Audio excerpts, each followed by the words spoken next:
Ini memang cerita yang wah, dajal semua isinya. Wah iya, itu benar-benar saya juga sudah menyesal. Udah masuk aja sudah sangat ada. Kenapa saya ikut gitu kan? Ini dibuka nanti setelah kamu melihat di depan melihat rumah kamu itu rame. Rame itu maksudnya sudah ada yang meninggal gitu kan. Ternyata saya baru tahu bahwa Yanto tersebut itu ingin menumbalkan anaknya. Keluar sosok yang matanya sangat merah. Saya tahu itu, jelas sekali. Rambutnya panjang, tinggi. Pasien yang ke sana selalu berhasil. Iya, makanya si bos ini langsung berangkat aja kan.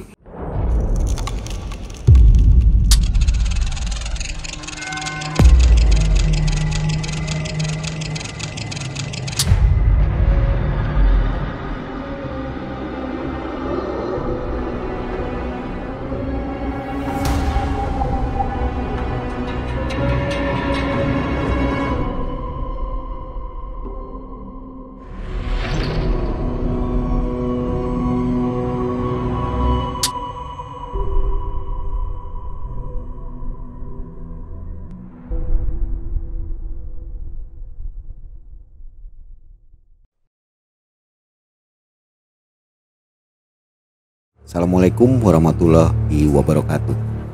Semoga Anda tetap dalam keadaan sehat walafiat dan selalu banyak rezekinya. Selamat berpuasa ya. Sobat MM, malam hari ini tim setelah Pangandaran kami langsung menuju ke kota Cirebon untuk menceritakan kembali kepada Anda kisah-kisah yang belum Anda dengarkan di kota Cirebon. Tentunya Anda sudah tahu semua bahwa kota Cirebon itu memiliki banyak cerita misteri. Malam hari ini di depan saya ada Wak Uus. Pasti Anda sudah kenal semua ya Wak Uus. Wajahnya sudah tidak asing, beberapa kali bercerita di Malam Mencekam. Hari ini saya dan tim akan memberikan kenang-kenangan kepada Wak Uus dari sponsor kami, Bandar Baju. Sebuah konveksi sablon dan bordir. Nah, kaosnya seperti ini. Gimana Wak Uus? Wah, keren nih. Kira-kira mau dipakai kemana nih? Ya, pakai fitness lah. Bukan tidur kan? Bukan, wong jeleknya pakai nge-gym bagus nih. Oh iya. Nah, kaos ini diproduksi oleh Bandar Baju yang melayani pembuatan untuk brand dan komunitas. Partai besar dan partai kecil, bahkan satuan pun bakal dicetak. Jadi pesan satuan boleh. Pembuatan kaos, jaket, jersey, sweater, training, kemeja, wah banyak sekali. Pokoknya bisa Anda pesan ke Bandar Baju. Alamatnya di Jalan Cijagra 2, nomor 29, Buah Batu, Bandung. Oke. Dan yang jelas kualitasnya bagus karena Bandar Baju ini berpengalaman di bidangnya. Langsung aja ke Instagramnya, ada di bawah ya. Nah, Uus, tapi ada tapinya. Sebelum dikasih, cerita dulu. Wah, siap. Cerita dulu. Nanti ada kaos juga ada lah buat Uus. Jadi jangan khawatir, untuk narsum yang bercerita di MM ada kaosnya, ada juga ahemnya lah ya. Jadi ada ayam meren gitu ya. Uus kali ini akan bercerita kembali yang dialaminya ketika beliau masih muda ya. Sekitar tahun 2000-an. Nah, beliau ini mengantar seseorang yang melakukan pesugihan yang menumbalkan anaknya sendiri. Ya, waduh, ini ceritanya mengerikan ya. Menumbalkan anaknya sendiri. Bagaimana kisahnya? Silakan Uus. Ini pengalaman yang terbaik Uus. Bagi-bagi cerita ke Sobat MM.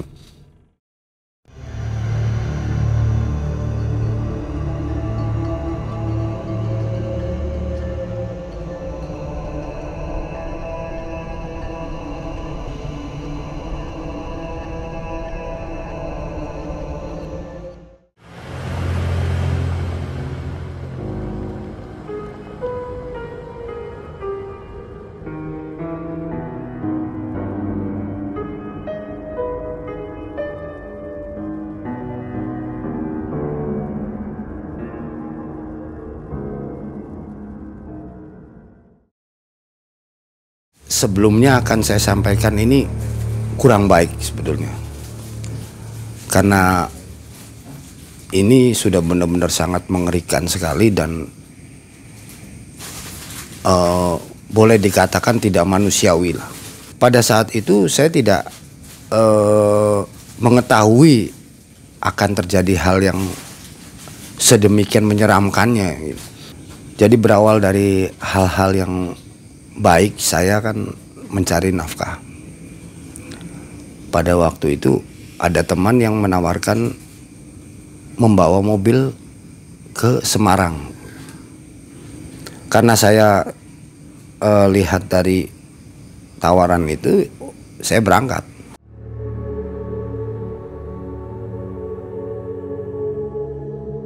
Waktu itu ada orang 5 ya, pakai inisial aja sekarang, pakai inisial. Oke, dikatakan Yanto. Waktu itu ada orang Cinesnya juga ya. Oke lah, dikatakan Irwan atau siapa gitu kan. Mungkin orang 5 tersebut gitu kan. Kita pakai inisial orang 5. Tapi yang berperan ini hanya orang 1 itu. Artinya yang punya peran utamanya orang 1. Berangkatlah kita ke Semarang. Dalam perjalanan berangkat saya agak mendengarkan obrolan mereka. Kata mereka, wah ini harus berhasil dong, jadi gini. Soalnya kita udah sponsori inilah, sponsori itu. Boleh dikatakan taruhlah Yanto lah yang peran utamanya, Yanto ya, yang memerankan ini. Tuh harus siap tuh. Udah, kata Yanto, udah saya sih udah, kata dalam obrolan ini saya hanya menyupir dan mendengarkan. Udah saya udah ikhlas segalanya lah, jangan sampai gagal. Iya ikhlas, nggak apa-apa, kita berangkat ya. Sambil ngobrol-ngobrol gini, nanti tuh aja kamu kalau misalkan emang sudah dapat nih, kamu akan saya modalin lah, gimana berapa itu kan. Saya belum mengerti bahasa mereka yang mungkin yang mereka tahu intinya kan mereka aja gitu kan. Kalau saya nggak. Sampai di suatu tempat itu, kita waktu itu di hotel dulu ya, di hotel, dan mereka nggak tahu saya merencanakan apa, ada perjanjian apa gitu kan.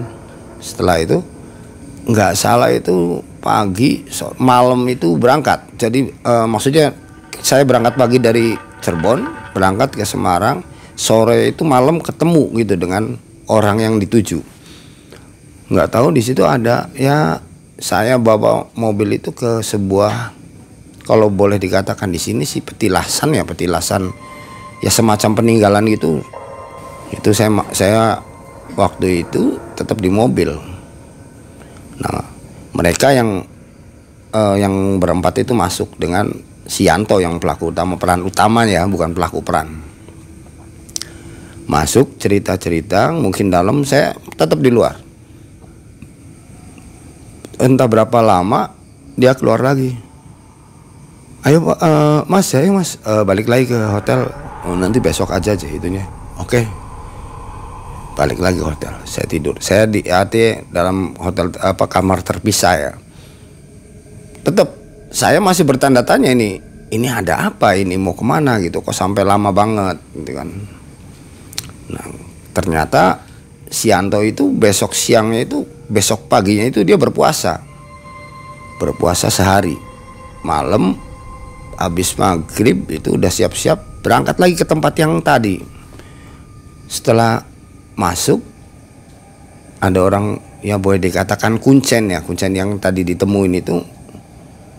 Malah saya yang tadinya nunggu di mobil suruh masuk, katanya ini harus semuanya, katanya supirnya juga masuk. Ya waktu itu yang si yang orang Chinese itu masuk aja sih mas, nggak apa-apa katanya. Masuklah di situ, masuk. Nah di sini nih saya mungkin sebenarnya agak ragu juga cerita-cerita udah di sini. Ternyata saya baru tahu bahwa Yanto tersebut itu ingin menumbalkan anaknya. Wah ini Saya sudah terlanjur sudah masuk, udah datang di Semarang, masa mau balik lagi ini sebenarnya nggak boleh. Nah dari ungkapan tersebut itu Yanto menceritakan awalnya, dan itu saya saksikan. Dia ngomong menyatakan sendiri, Kuncennya bertanya, kamu, kata Kuncen, siapa yang itu? Ini saya, kata Yanto langsung ngomong, kenapa kamu? Itu mungkin sudah terencana itu supaya Yanto mengungkapkan di situ agar Kuncennya ya yakin bahwa Yanto itu. Yanto bercerita langsung, kata Yanto ngomong ini, Pak, saya bosan hidup susah, katanya. Jadi saya akan ikhlaskan anak saya buat ditumbalkan. Wah, saya waktu itu Yanto bercerita begitu udah merinding. Ada, ini saya salah jalan, katanya. Katanya dia sudah bosan lah hidup susah. Saya ingin menumbalkan anak saya, kan. Kamu yakin, kataku? Yakin, saya sudah capek, saya hidup membecak begini cerita yang tahu gimana. Saya sih hanya tertutup, ya Allah, kata saya tuh, saya sampai kesininya kok bisa sampai kesininya, artinya dalam hal tersebut tuh Yanto bercerita ke Kuncen begitu, ya ada penyesalan, tapi ya sudahlah, kita artinya sudah terlanjur sudah masuk, tapi tidak saya tidak merencanakan ikut ke situ, cuma hanya mencari nafkah aja lah kalau saya, kan. Dan Kuncen menyetujui dengan syarat itu harus menyembelih kucing. Yanto sanggup. Tanya Yanto, kamu puasa? Sudah. Tadi pagi, iya. Sekarang kamu sudah buka belum? Belum, katanya. Ya sudah, jangan. Sekarang kamu harus melaksanakan penyembelihan kucing. Aduh, kata saya dalam hati, ya Allah, Yanto itu di depan saya itu langsung disembelih kucing. Waduh, ini mengerikan sekali. Saya lihat kucing disembelih aja baru sekali ini, baru disembelih. Nah itu darahnya itu ditaruh di ya mangkok atau apa gitu, kan. Ya emang kucing sudah menyiapkan kucingnya hitam legam semuanya. Terus bangkai kucing itu diberi kain. Kata Kuncen, ritual ini sudah selesai, masuk ke dalam. Masuk, ternyata di dalam situ itu ada ruangan mungkin kayak semacam kebun atau apa. Saya harus masuk katanya, karena dari awal ikut. Jadi saya terbawa masuk, sudah masuk itu gelap semuanya, gelap, tutup pintu semua gelap. Itu kalau saya lihat itu perasaan sih kayak ada semacam gua gitu, tapi ya mungkin kayak kebun atau apa ya. Masuk di situ ada tempat duduk Kuncen di depan, saya duduk di belakang ini, ya jajar gitu, kan. Dari situ Kuncen membaca mantra, dupa terus menyala. Wah, ini udah mulai serem nih. Badan saya itu udah merinding semua. Ini apa nih bakal terjadi? Saya udah nggak ada pikiran kemana-mana. Tapi ternyata pas Kuncen membaca mantra selesai itu ada dentuman, 3 kali. Nah dari dalam saya yakin itu sih semacam gua keluar sosok yang matanya sangat merah. Saya tahu itu jelas sekali. Keluar dalam merah, rambutnya panjang, tinggi, tidak berbicara, diam aja, berdiri. Lalu Kuncen ngomong, pas ngomong ke saya, itu yang itu supir siapa? Dari mana, katanya? Supirnya dari Cirebon. Bawa apa sini? Nggak bawa apa-apa. Oh ya sudah, gitu. Pas ditunjukkan ke saya, berarti kan ya, artinya saya mungkin karena seorang supir jadi mungkin tidak terlibat dalam tim gitu. Hanya Kuncennya menyarankan masuk dulu semuanya. Lama itu artinya Kuncen mungkin komunikasi dengan mereka, dengan itu bukan mereka, dengan makhluk itu. Terus Yanto dipanggil yang bawa itu. Coba Yanto maju ke depan. Itu tuh posisi itu masih ada wujudnya, itu masih ya, artinya samar itu masih ada. Saya kelihatan Yanto ke depan bawa si bangkai kucing itu dengan darahnya. Maju, nggak apa-apa, kata kucing, nggak apa-apa, maju ke sini dekat kuncen. Taruh depan, taruh. Yanto, kata kucingnya, kamu silakan menyatakan siapa yang akan kamu tumbal untuk mendapatkan harta, kata kuncinya. Jadi Yanto ngomong, saya akan menumbalkan anak saya yang bernama Anu karena saya sudah bosan hidup susah. Tolong, kata Yanto, secara itu mungkin udah terencana, pokoknya segala sesuatunya kan pembicaranya baik sih, kelihatannya nggak gugup gitu kan. Tolong bantu saya agar saya bisa hidup kaya raya kan. Dan hawa dingin itu, angin udah bener-bener dingin. Ya saya juga gemetaran sih waktu itu, gemetar juga. Ini waduh gimana gitu kan. Dan nggak lama kemudian hilang sosok itu tuh. Mundur surut ke belakang, udah hilang aja. Dan lama-kelamaan kucing jangan bergerak dulu, katanya, diem. Darah yang tadi di mangkok lama-lama saya lihat itu ada asap kecil kayak disedot gitu. Saya belum tahu itu darah, ya itu kayak ada asap itu. Dan bangkai kucing ini rada bergerak. Rada lama, kata kucing sambil naburin ini apa menyan atau gimana, keluar. Semoga berhasil Yanto. Nah di situ saya artinya pada saat Yanto gitu, mungkin Yanto gimana rasanya apa gitu. Iya, kata Yanto sambil gemeter itu, mungkin gemeter karena mungkin sudah terlanjur ngucap apa gitu kan. Oke, kata apa artinya berjalan terus, kuncen, ayo kita keluar semua. Keluar itu waktu itu ritual itu lama, ritualnya nggak sebentar. Keluar, Yanto, itu bangkai harus kubur katanya. Yanto harus menguburkan sendiri. Jadi waktu itu Yanto sama kuncen menguburkan itu, tapi saya melihat mangkoknya. Ternyata mangkok itu darahnya sudah habis. Sudah tidak ada darah itu tuh. Saya lihat, oh darahnya habis. Oh berarti dihisap nih sama itu. Ya Yanto keluar. Saya posisi udah keluar lagi di tempat yang boleh dikatakan di ruangan yang tadi ketemu itu kan. Yanto keluar sambil bawa bangkai kucing sama kuncen, lalu dipendam. Nggak berapa lama udah selesai ngobrol. Udah ritual ini udah selesai katanya. Arti kamu boleh pulang. Dan ini dibuka, katanya, dikasih amplop. Si Yanto dikasih amplop.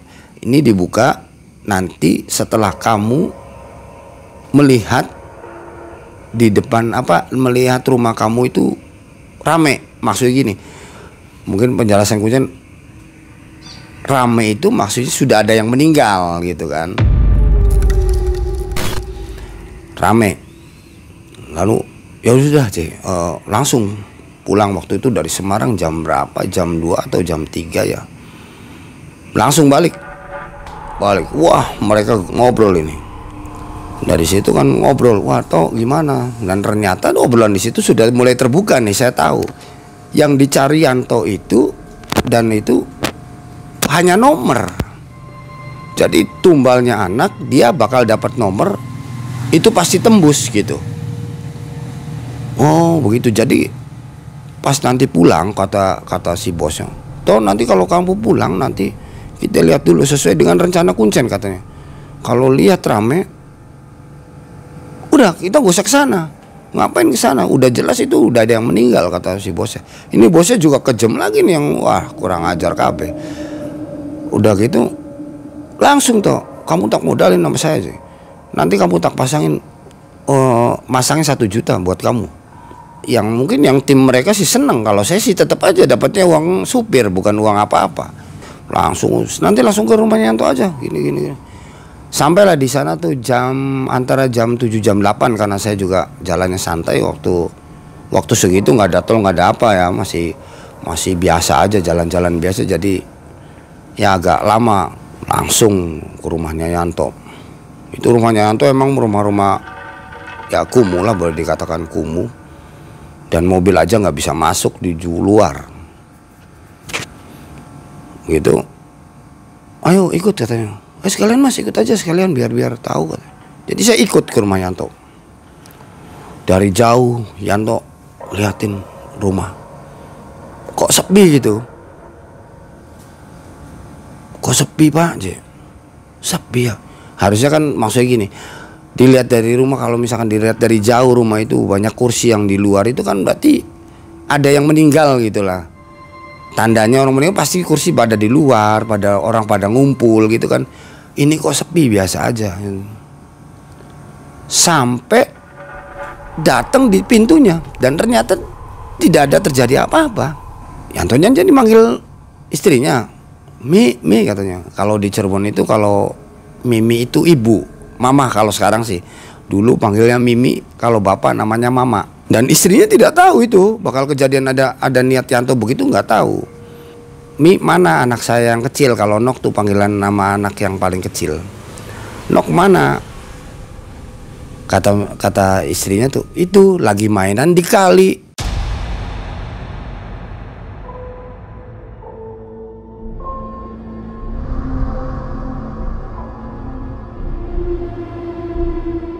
Keluar sosok yang matanya sangat merah. Saya tahu itu, jelas sekali. Rambutnya panjang, tinggi. Tidak berbicara, diam aja. Bos, ya katanya, kok masih ada? Gimana ini? Dilihat, iya, benar itu anaknya diambil, dan di situ adalah obrolan antara mereka. Kalau saya di luar mungkin tapi saya mendengar karena posisi rumah Yanto itu sangatlah, artinya ya maaf kata sudah, kalau diceritakan itu geribik. Jadi saya duduk di luar dan mereka ngobrol di dalam.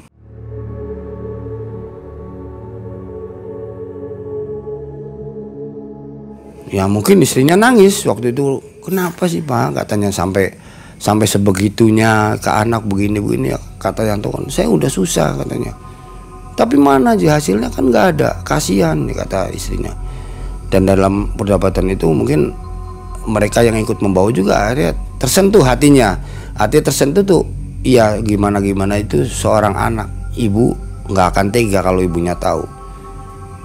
Tapi si bos ini mungkin pemikirannya udah negatif banget, jadi dari ributnya Yanto dengan istri tersebut tuh nggak tinggal abaikan mungkin ya. Mungkin si ini ngotot aja tetap, si bos, ayo toh kita ke Semarang lagi. Yanto juga, ayo siap katanya. Istri menahan, nggak boleh katanya, jangan Pak Haji, jangan, kasihan Nok tuh, kasihan katanya, jangan sampai di itu. Saya sih nggak ikhlas, nggak ridho. Udahlah Mi katanya, udahlah, orang perempuan sih tinggal diam, tinggal ada uang. Karena saya udah capek ngebeca terus katanya dari pertengkaran tersebut begitu. Tetap namanya ibu, tetap nangis sampai ya hati sedih. Sambil meluk anaknya, saya juga ikut sedih waktu itu. Ya seorang anak mau dibuang itu kan ya gimana lah seorang ibu. Tapi mungkin ini udah ketutup aura setan, semuanya udah ketutup aura setan. Itu umur berapa ya anaknya? Anaknya tuh umur 4-5 tahun lah. Udah lari kira-kira segitulah. Perempuan itu yang sangat, ya Allah kata saya, wah saya masih sedih juga nih lihat itu, artinya menceritakannya tuh. Nah di sini saya sangat berat tuh. Iya ya, orang sampai sebegitunya mencari uang dengan mengorbankan anaknya kan. Sampai saya ngasih nasihat ke istrinya Yanto supaya maksudnya sabar, jangan sampai ribut. Dan saya berpikir udahlah cepet, saya mau pulang aja gitu kan, karena udah nggak tega liatnya. Ya siapa sih orang yang tega kalau dalam keadaan pikiran yang normal gitu kan ya. Ini pikiran udah nggak pada normal gitu kan, udah nggak normal semua lah, artinya sana sini sampai menumbalkan ini. Ya balik, ya artinya di perjalanan bos, saya nggak jadi ikut ke saya tuh, nggak jadi ikut ke Semarang. Kenapa?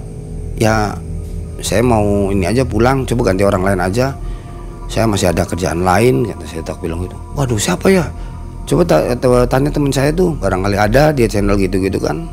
Setelah itu saya turun gitu, turun dari istilahnya ganti supir lah mereka, dan yang nyuruh saya kan ya diberi kabar bahwa itu sudah nggak ini, katanya diganti supir. Saya udah selesai apa, diberi bayaran apa, dan keesokan harinya tuh temen yang nyuruh saya datang bercerita tentang mereka yang kembali ke Semarang gitu kan. Kemarin saya pas waktu pulang dari Semarang, istrinya nangis-nangis. Ternyata si Yanto itu tidak izin ke istrinya. Ya tahu, iyalah, istrinya keluar sambil meluk anaknya nangis. Aduh ya usia aja kasihan. Ya iya, enak berenak tuh ngomong. Seharusnya ya, si Anto tuh ngomong ke saya, ini tujuannya begini. Jadi saya udah nolak dari awal. Jadi saya marahin si Yanto. Sebelum Yanto bercerita tuh saya marahin dulu karena udah kesel. Terus Yanto cerita, udah kan selesai aja kan kita jaluk maaf, katanya. Saya minta maaf karena emang nggak memberitahu. Saya mau cerita aja. Cerita apa mana? Ya cerita yang di sana, katanya. Dia kan ngambil supir lagi terus bawa ke sana. Dan di sana tuh katanya sih gini, dilaporkan, ini kok anak saya nggak ada, ini nanti berlanjut nggak? Kata yang ditakutkan kan anaknya tetap diambil, uang yang nggak dapet tuh gitu. Nah terus gimana katanya? Ya akhirnya dinetralisir di sananya, nggak bisa itu, jadi dinetralisir lagi katanya di ritual awal, dan itu dianggap kegagalan. Jadi anaknya selamat ini, ya syukur kalau selamat sih. Ya si bos sih yang ngomong-ngomong sih, wah jadi saya rugi banget sih gini-gini, udah ngeluarin uang ternyata. Ya jangan disalahin Yanto lah, yang salahin kesananya, kata saya tuh. Salahin kuncinya dong, wong dia yang nggak berhasil, kenapa mesti Yanto yang disalahkan? Malah Yanto yang jadi pahlawan kalau memang berhasil. Tapi kan ngeri gitu kan, bos enak ngeluarin uang masih bisa dicari. Kalau Yanto anaknya meninggal, mau nyari kemana? Istrinya nangis-nangis, apa nangis? Cobalah pakai nurani, kata saya tuh.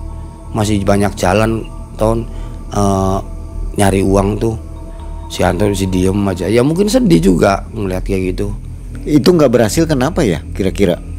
Nah itu kalau keberhasilan waktu itu kan saya nggak mau, makanya artinya nggak mau ikut. Dan saya tahu cerita itu dari Anton, makanya simpelnya sih di ritual lagi tidak ada perjanjian gitu loh. Dibatalkan perjanjian. Yang dikhawatirkan perjanjian masih jalan, anak meninggal, harta nggak ada, kan gitu. Makanya kalau ini kata si bos ya mungkin membela diri, cerita udah ke Semarang aja tuh. Mungkin maunya si bos begitu, tapi ternyata jawaban di sananya dibatalkan perjanjian tersebut tuh. Jadi di ritual awal nggak ada permasalahan kenapa nggak berhasil atau berhasil gitu, makanya jadi udah dianggap gagal aja, udah dianggap normal gitu. Padahal sebelum-sebelumnya pasien yang kesana selalu berhasil. Iya, makanya si bos ini langsung berangkat aja kan. Berapa sih kalau udah punya uang kan, kasih ini kasih berapa. Dia mungkin ya keluar sudah, kalau itu mungkin banyak gitu kan. Belum di hotel berapa hari, 2 hari, makan apa itu. Jadi promotor, sponsor, ya promotor dan sponsor. Iya. Itu si Pak Yantonya itu dikasih berapa? Waktu itu tuh saya tahunya cuma buat istrinya aja 350 nggak salah sih. Buat maksudnya buat nyangguin, karena Yantonya dibawa kan anaknya apa keluarganya ditunjang lah. Dikasih uang 350, tinggal itu aja. Nah, adapun kelanjutan kan dia berangkat lagi, terus pulang lagi dikasih uang atau nggak tahu si Yanto sih. Tapi saya tahu istrinya dikasih 350.000. Saya ini gregetan juga dengan Aceng, sebut aja Aceng Ya, orang Cina ini. Dia sponsori untuk mendapatkan keuntungan dengan apa namanya menumbalkan anak Pak Yanto ini. Iya. Jadi keselnya itu kok bisanya kenapa nggak anaknya dia sendiri aja ya? Nah itu Nyuruh-nyuruh orang gitu. Nah Pak Yanto karena memang orang gelap, orang ya dimanfaatkan, miskin ya jadi. dimanfaatkan mau aja gitu. Ini memang cerita yang wah dajal semua isinya. Wah iya, itu benar-benar saya juga sudah menyesal. Udah masuk aja sudah sangat ada. Kenapa saya ikut gitu kan? Tapi kalau niat sayanya kan awalnya nggak begitu, makanya ya niat awalnya saya sih supir dapat uang dan tidak ada rencana, bukan tidak ada rencana, tidak tahu rencana mereka, tidak tahu. Setelah tahu, setelah pas masuk gitu kan, ya Allah kata saya kenapa saya mesti melu kan? Iya. Jadi nyesel. Ini kalau dilaporkan ke polisi seperti apa? Oh kalau misalkan menurut saya Nggak ada bukti ya? tidak ada bukti bang. Kalau masalah goib kayak ya maaf kata ya kita memperlebar sama aja orang mati kena santet itu kan. Iya. Apapun itu polisi tidak pakai data kan. Kalau ini ya nggak ada data juga. Misalkan dia terjadi sampai meninggal meninggal wajar kan. Iya. Di otopsi apa udah wajar semua. Mungkin kalau itu kan sama aja kena santet lah. Oh itu kena santet itu jadi akhirnya fitnah. Tuh gitu. Si Kuncen terima uang ya? Mungkin kalau itu kan perjanjian mereka si bos apa kan mungkin ada mungkinnya buat kuncen mungkin. Jangan-jangan dukun palsu? Mungkin enggak kalau hitungan dukun palsu bukan. Itu dia udah bener-bener kalau bukan dukun palsu nggak mungkin datang itu yang penunggunya bang. Nggak mungkin itu yang saya lihat. Kalau misalkan dukun palsu dan itu darah disedot sama siapa? Darah kucingnya. Kalau cerita ke dukun palsu ini udah bener ini. Jadi hal-hal ini yang mungkin ya saya rasa itu anggap tidak berjodoh. Tuh yang tidak baiknya juga ada jodoh dan tidak jodoh bang. Ya jadi kita tetap aja lah ke jalan yang benar. Kalau emang baik pasti dimudahkan gitu, menurut saya sih gitu aja. Aceng ini berarti kesel juga ya? Ya mungkin Udah karena keluar uangnya sudah keluar banyak. Keluar berapa deh kira-kira zaman itu? Waktu itu dikasih 350 ya, 350. Belum sewa mobil kan, terus supir kan waktu itu kan. Pinter dia juga nggak mungkin pakai mobil dia sendiri karena ini kan jalurnya jalur jelek. Ya. Takut ada kesialan mungkin dari mobil dia atau apa kan pasti ada pemikiran orang-orang yang begitu. Udah jelas. Dalam hati kenapa Ira Sugi nggak pakai mobil ente dewek? Yang masih mending dalam hati kan masih mending keluar uang banyak. Mobil tetap bersih, nggak ada kesananya kan gitu. Ya. Oke. Sebelum terima kaos dan oleh-oleh dari Malam Mencekam, pesannya apa? Pesannya jangan sampai untuk para sobat MM, jangan sampai mempunyai pikiran apapun sedikit apapun atau tetes apapun kalau ibarat air ke hal-hal yang negatif seperti yang tadi saya ceritakan. Lebih baik kita berjalan dengan apa adanya sekarang. Kita kerja dapat segitu, jangan mencari lebih. Allah sih sudah tahu pasti akan kelebihan itu akan diberikan. Yakin kalau kata saya ngomong gini. Jangan ada pernah berpikiran ke hal yang negatif untuk apalagi sampai sekarang ngumbalin gini. Aduh, jangan aja. Saya sih cuma berpesan gitu aja. Bukan berarti hal yang negatif kayak nyupang begini atau tumbal gitu pasti jadi. Tidak mungkin semudah itu gitu bang. Itu pesan saya aja. Ya, berarti untuk menjadi seorang pelaku pesugihan tidak semua orang bisa berhasil ya? Betul. Tidak semua orang datang langsung bisa kaya. Iya. Jadi ada tetap ada proses juga. Dan ada jalannya gitu kan. Memang sudah ditakdirkan untuk ke situ ya. Diizinkan oleh Allah mungkin ya. Bukan diizinkan, emang udah jalannya. Udah qadratullah kalau misalkan kata orang Islam bilang udah qadratullahnya begitu jadi dimudahkan. Sama aja kita kaya artinya sudah qadratullahnya kita kaya gitu loh. Tapi tetap tidak luput dari usaha dan ibadah kan begitu Bang ya. Oke. Sobat MM, itu cerita dari Waus, luar biasa sekali, menginspirasi untuk kita semua. Jadi untuk kaya ya kerjalah ya. Betul. Kerja yang benar, yang diridhoi Allah ya. Iya. Oke, dari kami kaos dari Malam Mencekam dan sponsor kami Bandar Baju. Jangan lupa kalau membutuhkan jasa dari Bandar Baju, segera kontak, alamatnya ada di bawah, IG-nya ada di bawah. Terima kasih Waus ceritanya. Silakan dipakai kaosnya ya. Gimana? Belakang itu bagus tuh. Oke. Untuk para subscriber yang ingin kaos ini, insya Allah nanti akan kami bagikan kepada Anda semua. Kalau yang sekarang hanya untuk narsum saja dulu. Terima kasih perhatiannya. Wabillahi taufiq wal hidayah. Wassalamualaikum warahmatullahi wabarakatuh.